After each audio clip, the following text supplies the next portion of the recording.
ബിദഅത്തിന്റെ ഒരു പ്രത്യേകത,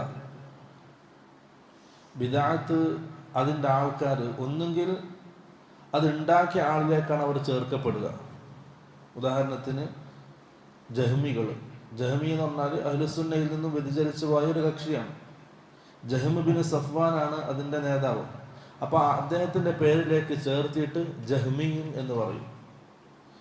ഇല്ലെങ്കിൽ അവർ കൊണ്ടുവന്ന പുതിയ ബിദഅത്ത്, ആ ബിദഅത്തിലേക്ക് ചേർത്തിട്ട് അവരെ വിളിക്കപ്പെടും ഖദരിയാക്കൾ. നമ്മൾ പറയല്ല ഖദരിയാക്കൾ, ഖദറിനെ നിഷേധിക്കുന്ന ആൾക്കാർ. ഇപ്പം ഖദരി എന്ന് പറയും, ഖദരിയാക്കൾ. അതുപോലെ തന്നെ ജബരിയും, ജബറിൻ്റെ വാദമുള്ള ആൾക്കാർ ജബരിയും എന്ന് പറയും. ഇല്ലെങ്കിൽ അവർ ഉണ്ടായ സ്ഥലത്തിലേക്ക് ചേർത്ത് വിളിക്കപ്പെടും ഹറൂരിയും. ഖവാരിജികളെ വിളിക്കുന്നൊരു പേരാണ് ഹറൂരിയും. അവർ അലി റളിയല്ലാഹു അൻഹുവിൽ നിന്നും മാറി ഒരു ഹറൂബ എന്ന് പറയുന്ന സ്ഥലത്താണ് അവർ താമസിച്ചത്, മാറി നിന്നത്.